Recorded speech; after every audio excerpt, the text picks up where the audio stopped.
pouvez douter de l'évidence que les soleils se lèvent à l'est et se couchent à l'ouest, mais vous êtes sans ignorer des efforts combien considérables déployés par la rédaction du journal scolaire pour vous fournir des informations fiables. Mesdames et messieurs, chers écoliers, bonsoir et bienvenue à cette nouvelle édition de votre journal. Acteur majeur de la promotion culturelle en République démocratique du Congo, il y a plus de 4 décennies, la compagnie Théâtre des Intrigants avait réuni à son siège, situé dans la commune d'Endjili, des élèves, des enseignants ainsi que plusieurs autres invités de marque pour une activité importante au cours de laquelle elle a eu à livrer un spectacle intitulé Kinshasa, Victoire d'Afrique. Reportage.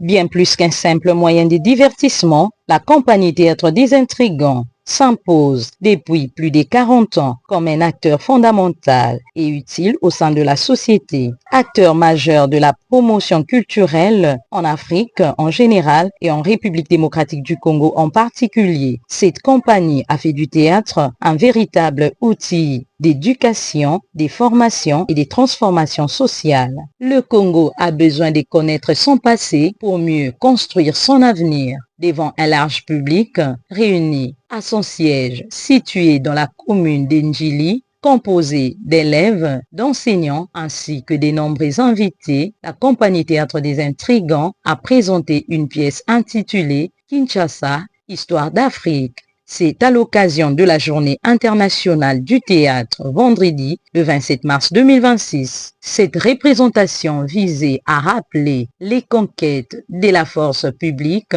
l'armée du Congo belge, et à mettre en lumière les actions menées durant deux guerres mondiales sur les sols africains, notamment dans les localités telles que Gambela, Sayo, Assosa et en Éthiopie, pour ne citer que celle-là. Et c'est entre les années 1914, 1918, 1940 et 1945. Afin de préserver la mémoire de ces événements historiques, ces noms ont été attribués à certaines avenues de la ville-province de Kinshasa, permettant ainsi aux générations actuelles de ne pas les oublier.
Nous avons marché la tête haute, nous avons fait l'honneur de l'Afrique.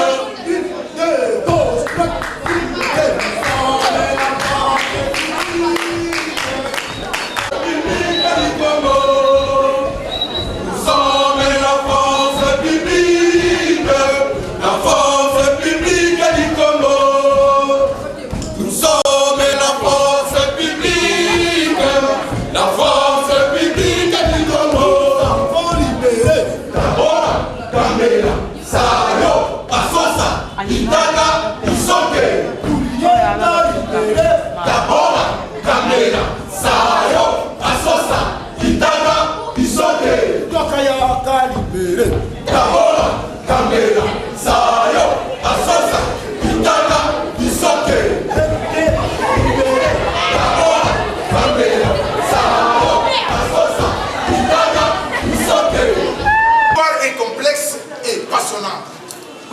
histoire est étroitement liée à la libération des colonies de l'empire colonial allemand de l'Afrique centrale et orientale. Gardez votre souffle, mesdames et messieurs. À la rigueur, respirez profondément. Je suis là pour vous l'expliquer. Gambela! Gambela! Gambela de Gambela dans l'ancienne Éthiopie italienne au pays du Négris. Il y a un marché et une avenue dans cette ville qui porte le nom de Gambela. Cela n'est pas arrivé par hasard, hein? Soyez attentifs et vous allez en savoir plus. Éthiopie! Je suis Éthiopie. Mon sort est lié à celui de Gambela, de Sayo, de Assosa. Mais il y a des avenues qui portent ce nom, n'est-ce pas? Bien sûr. Je vais en parler au moment opportun. Khartoum! Authenticité! Voilà. Lui, c'est Khartoum. Le Khartoum de Khartoum au bord du Nil. La capitale du Soudan. Inch'Allah. Soutenir cette structure, c'est contribuer au développement culturel et social. À l'issue du spectacle livré pour la circonstance, le directeur artistique de la compagnie Théâtre des Intrigants, M. Miteno Mwadi Yinda Valentin, a mis en relief les actions menées sur terrain. La responsabilité de cette institution ici, c'est plus ou moins 5 000 $ versés au niveau de la Fédération internationale, pour côté comme membre de la Fédération internationale. Et aujourd'hui, je suis très heureux de constater que, au niveau de beaucoup de structures, les gens se réclament tous d'être de l'Institut international du théâtre. Mais c'est une très bonne chose, parce qu'en fait, c'était nous seuls qui le faisons. Aujourd'hui, la chose a pris une extension et nous sommes très heureux. Ça, c'est la première chose. La deuxième chose qu'il faut retenir, c'est que le théâtre, en tant qu'espace de partage d'idées et des expressions, ne mourra jamais, quel que soit ce qui va arriver, quelle que soit la force de l'audiovisuel, la force du numérique, le théâtre restera toujours le théâtre. Parce que c'est un espace de partage de savoir, de partage de culture. C'était un moment très bénéfique et enrichissant pour les élèves qui ont exprimé leur gratitude à l'endroit de la compagnie Théâtre des Intrigants. Oui, la journée s'est très bien passée, on s'est très bien régalé, on a bien compris aussi l'histoire et on a vraiment aimé ça. Bon, je vais dire, ce que j'ai à dire, c'est juste que merci beaucoup parce qu'on ne savait pas que le nom Gambela provenait de notre pays, du nord de l'Éthiopie. Donc on était tellement surpris de connaître ça. Tout est bien qui finit bien, dit-on. C'est au cours des 17 heures précises que la manifestation s'est clôturée à la plus grande satisfaction de tous les participants. Une journée culturelle marquée d'une empreinte indélébile au complexe scolaire de la Charité vendredi le 27 mars 2026. Il s'est agi essentiellement de sensibiliser l'élève fille, future femme sur leurs droits et leur rôle à jouer au sein de la société à l'occasion de la clôture du mois de mars dédié à la célébration des droits de la femme à l'échelle internationale. Reportage. À l'occasion de la clôture du mois de mars dédié à la célébration des droits de la femme à l'échelle internationale, les complexes scolaires de la Charité a organisé vendredi le 27 mars 2026 une série d'activités autour du thème « Ensemble pour célébrer la femme ». Cette journée était consacrée à l'éducation et ou la sensibilisation des élèves filles, futures femmes, sur leurs droits, leur rôle au sein de la société ainsi que les responsabilités qui leur incombent. Pour la circonstance, la cour de l'école s'est métamorphosée, laissant place à une ambiance festive caractérisée par une liesse indescriptible. Les mots des bienvenus souhaités à l'assistance par M. Conny Martin, suivi de la prière de l'hymne national, ont marqué ainsi l'ouverture officielle de la manifestation. En outre, la locution de M. Lufuloabo Kazadi Emmanuel, promoteur de l'établissement. Chaque année, on décrète au courant du mois de mars, mois de la femme. Eh bien, ce n'est pas pour porter les pailles, ce n'est pas pour danser, ce n'est pas pour manger, c'est pour alors sensibiliser la femme à défendre les droits de la femme. En dehors des droits reconnus à l'homme, l'homme-femme, l'homme-homme, n'est-ce pas? L'homme du genre féminin, l'homme du genre masculin, n'est-ce pas? Parce que l'homme et la femme sont tous des êtres humains. En dehors des droits qui sont reconnus à l'homme, comme vous le savez, on parle aussi des droits de l'homme. Eh bien, nous sommes là chaque année, tout le monde entier sensibilise les femmes au mois de mars à défendre les droits qui sont les leurs. Et quels sont ces droits pour lesquels les femmes se battent depuis très longtemps? Il s'agit de l'égalité du genre, égalité entre l'homme et la femme. La femme, tout comme l'homme, a droit à l'éducation. À leur tour, les élèves et les éducatrices ont eu l'insigne honneur de rappeler à la femme africaine en général et à celle de la RDC en particulier l'importance de la prise de conscience du rôle qu'elle joue dans la société. Elles ont également établi le parallélisme entre la femme d'hier et celle de nos jours. Aujourd'hui, nous célébrons une journée très importante, la Journée internationale des droits de la femme. Ce n'est pas seulement un jour de fête, mais surtout un moment de réflexion.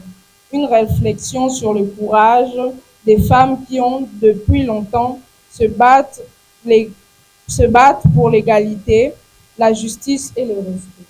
Que signifie cette journée du 8 mars? Célébrer les femmes et leurs réalisations dans la société. Rappeler la lutte pour les droits de la femme, l'égalité, le respect, le travail et l'éducation, ainsi que la santé. Sensibiliser aux injustices que certaines femmes subissent encore. Vous êtes la force, l'avenir et le changement. Continuons à vous respecter, vous soutenir et vous élever chaque jour. Le mois de la femme est clos, mais le combat continue. Ce qui veut dire, ce n'est pas seulement pendant le mois de mars que les femmes luttent pour leur indépendance. C'est durant toute l'année. La lutte continue chaque jour. Parce qu'il y a des pays où ils continuent toujours à voir la femme comme une esclave.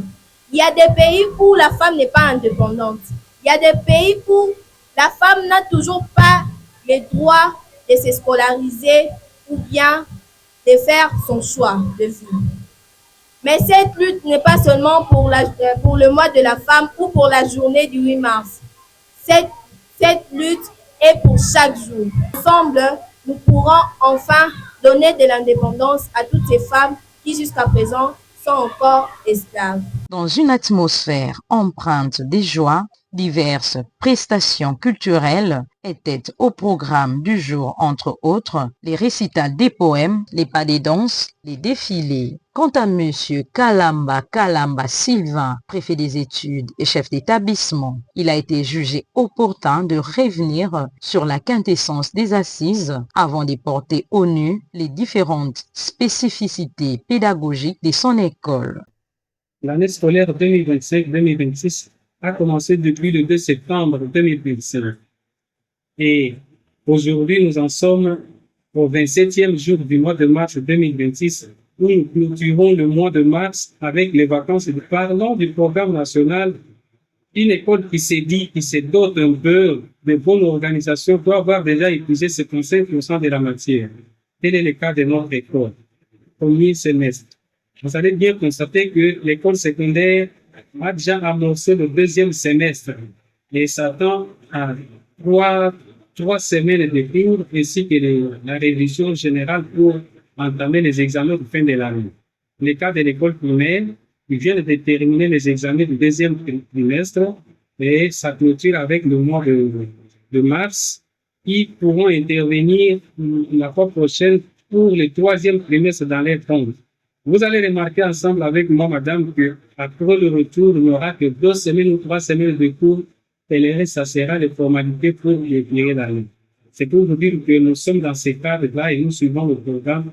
Nous croyons avoir épuisé au moins 75% de la matière. Les complexes scolaires de la Charité, un véritable temple du savoir. Quant à sa situation géographique, il est situé sur l'avenue Matadi 2, numéro 24, quartier Ngomba-Kikusa, dans la commune de Ngalema, en face de la villa 364 au camp Badiadi. Outre les cycles maternels, primaires et l'éducation des bases, il organise pour les humanités les options suivantes: sciences, littéraires, coupe et couture, commercial et gestion et pédagogie générale. À la problématique fondamentale axée sur le message, l'attitude à observer après ce mois de mars, il y a bien lieu de noter que la femme doit toujours agir dans la pleine jouissance de ses droits tout au long de sa vie et non seulement au mois de mars. Elle doit chercher des voies et moyens de mener à bien la lutte pour qu'elle retrouve sa valeur et son poids ontologique. On écoute les élèves et les enseignants du complexe scolaire de la Charité. Ils sont au micro de Jean-Pierre Lens.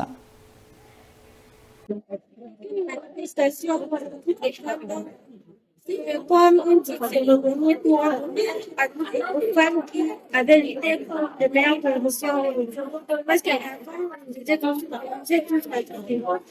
La femme était méprisée, donc c'était les femmes qui étaient prises en considération. Dans cette manifestation, on a pu prendre grâce à Premièrement, nous devons les jeunes filles comprendre, profiter de la jeunesse et gâcher son avenir. Parce que nous passons notre temps à faire des choses qui peuvent impacter notre avenir, tout le long des avenirs, des années à venir. La chose que j'ai vraiment demandé à la femme, c'est de ne pas se laisser influencer, c'est plutôt de défendre la cause que les autres femmes défendent, les droits que la femme devrait avoir. La femme a le droit d'aller à l'école, la femme a le droit de diriger un bureau, la femme a le droit de faire des grandes choses, tout comme l'homme a le droit. Pour retrouver sa valeur, c'est qu'on peut améliorer. D'abord, c'est notre manière de penser. Une femme doit tout d'abord penser qu'elle est capable de tout faire. Parce que déjà, dès l'ancien temps, avant que la femme puisse devenir indépendante, c'était elle qui donnait l'éducation à la maison. Déjà, en donnant l'éducation, vous êtes en train de former l'avenir de demain. Et pour cela, il faut avoir la conscience et la maîtrise de ce que tu es en train de faire. Pour moi, une femme, ce n'est pas seulement une ménagère, ce n'est pas seulement une personne qui doit rester à la maison pour s'occuper des enfants. Une femme peut faire plus. Et nous les contestons dans notre gouvernement. Aujourd'hui, le Premier ministre, c'est une femme. Et c'est là nous encourage chaque jour à nous améliorer et à fournir des efforts pour que nous puissions apporter un changement dans notre pays. Pour moi, c'est un mois de réflexion.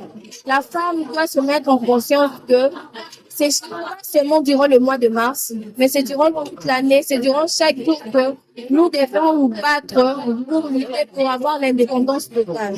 Parce que nous savons que dans d'autres pays, jusqu'à présent, la femme n'a pas encore droit à la scolarisation. La femme n'a pas encore droit de faire les choix qu'elle veut pour elle. Donc, cette journée doit être une journée de réflexion et non pour le bord de paille.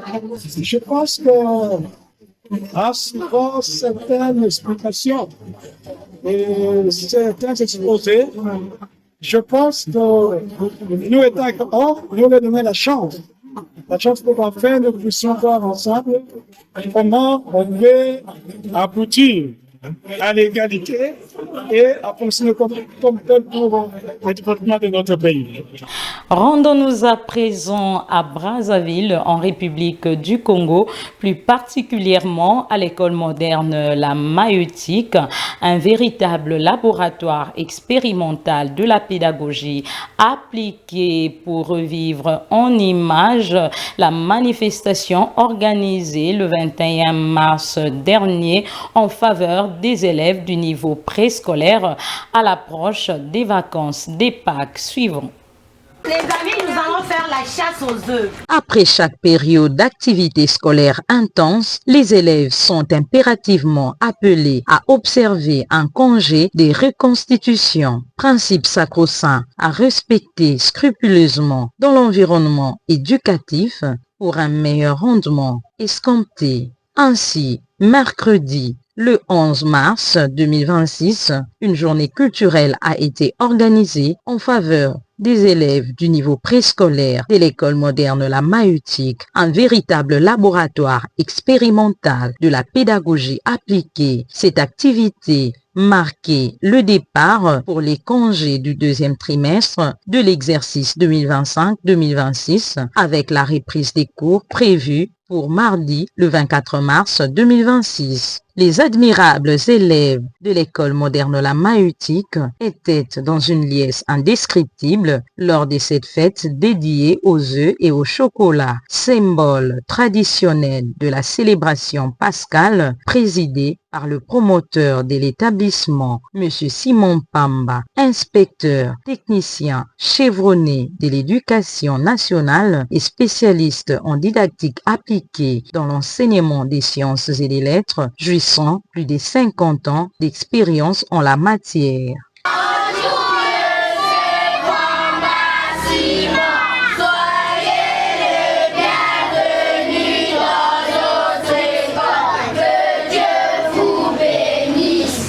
Bénisse également. Applaudissez pour les services. Merci. La gloire de cet établissement. On m'a parlé du préscolaire de La Maïeutique qui se situe au plateau de 15 ans. C'est cette classe qui présente ici. En tout cas, on me parle bien de cette classe. En tout cas, je vous remercie. Je vous adresse des félicitations parce que vous vous comportez bien. Vous êtes assidus. En tout cas, vous écoutez la maîtresse, vous écoutez le directeur ici présent. En tout cas, félicitations.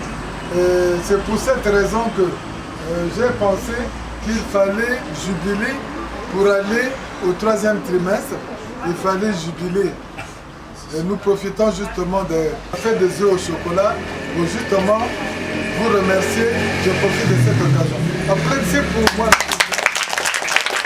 S'agissant de son existence et de sa situation géographique, l'école moderne La Maïeutique totalise une vingtaine d'années dans la formation de la jeunesse du Congo-Brazzaville futur cadre. Elle est implantée à Brazzaville et se niche pour le site 1 au KZG 232 VOCH Mungali 3 en face de l'hôtel du boulevard, site B 1414 avenue Lutassi, site C 1418 avenue Lutassi, plateau des 15 ans à proximité du pressing 5 à sec, site D OCH Mungali 3. Après une période d'intense activité, conformément au calendrier scolaire, les élèves vont en vacances. Il convient de préciser qu'il s'agit de 2 semaines de repos marquant la fin du 2e trimestre. Une question se pose. Comment occuper les élèves utilement avant la reprise des cours? Nous sommes allés à la rencontre de M. Tokombe Agneniola François, promoteur du collège Révérend Gédéon. Écoutons-le.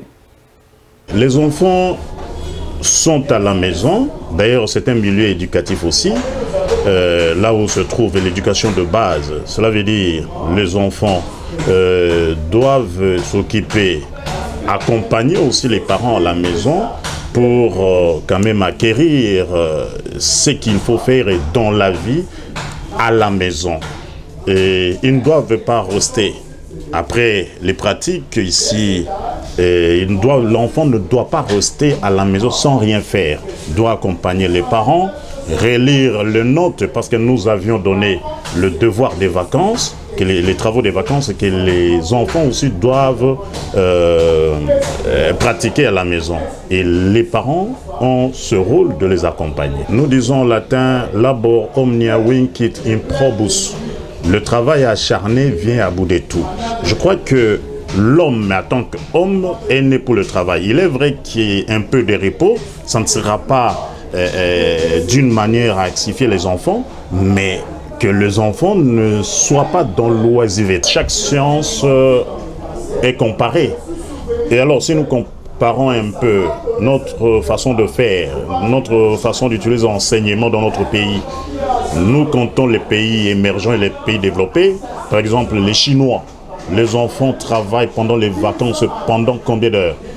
Les Chinois, les Japonais et d'autres pays qui tiennent le développement du monde pour le moment. Je crois que la République du Congo, l'enfant congolais ne doit pas rester dans l'oisiveté. C'est pourquoi nous disons, nous devons faire travailler les enfants, bien sûr qu'ils ont droit au jeu, à la distraction. Ce n'est pas une distraction à outrance. C'est pour se remettre, mais de toute façon, l'enfant congolais doit travailler.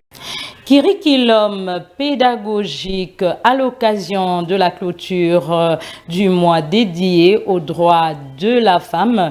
Christine Timba Kiambika s'est distinguée parmi les femmes qui passent du slogan à l'action par son engagement dans l'entrepreneuriat et grâce au talent qu'elle exerce avec dextérité et compétence dans les domaines notamment de l'art graphique.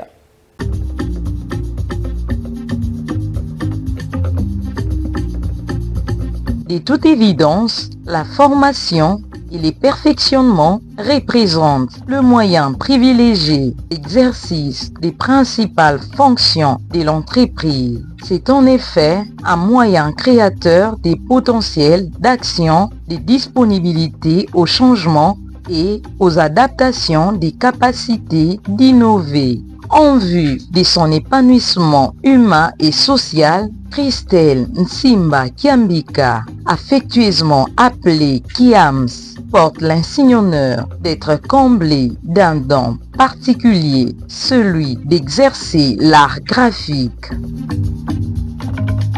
De par ses dispositions innées, ses talents s'est manifesté concrètement en elle depuis la 6e primaire. Cela fait pratiquement 8 ans révolus aujourd'hui depuis qu'elle développe ses talents de façon constante avec passion et détermination. Moi, je pense une formation, c'est juste c'est un don. C'est pour cela que je suis venue ici pour améliorer mon don. Et pour que j'étais à 6e primaire. Alors qu'elle était encore sur les bancs de l'école, Christelle savait assouvir certains besoins grâce à l'exercice de son métier de dessinatrice décoratrice. Cela avec engagement et persévérance. Ainsi a-t-elle réussi à concilier études et activités artistiques. Oui, ça me procure de l'argent. Parfois, si je suis à la maison, on vient m'appeler pour faire un portrait et de faire un travail sur un petit peinture, dessin à la maison, ainsi de suite. Après l'obtention de son diplôme d'État en coupe et couture en l'an 2024, Christelle a décidé de s'orienter pour une formation continue au Centre des formations professionnelles LM2 implanté dans la commune de Ngaliema. Cela dans le but d'approfondir ses connaissances et de renforcer ses capacités en dessin. Mue par le désir ardent d'apprendre, Kiams envisage de poursuivre ses études universitaires à l'Académie des Beaux-Arts. Dans cette perspective, pour atteindre son objectif et compte tenu de ses possibilités très limitées, elle lance un appel sincère et sollicite un soutien auprès des personnes de bonne volonté. À présent, bien qu'elle exerce déjà les métiers, elle est confrontée aux nombreuses difficultés matérielles et financières. En dépit de cela, elle continue de mener le rêve de créer plus tard sa propre entreprise dans le domaine de l'art graphique. Ce n'est pas mauvais de s'attendre par parents, mais il faut aussi les prier pour aider les parents, pour survivre eux-mêmes. Si tu peux me contacter à 083 42 16 334. Oui, j'envisage une entreprise de décoration. Grâce à l'application des principes de management prônés par les fondateurs de l'organisation scientifique du travail, notamment Henri Fayol et Frédéric Taylor, Christelle Nsimba Kiambika s'impose aujourd'hui comme un modèle des jeunes femmes entrepreneuses et managers déterminées à se faire une place dans la société par la force de son travail, de son talent et de sa persévérance. Ce journal est donc terminé. À toutes et à tous, merci de l'avoir suivi. Au revoir et à très bientôt.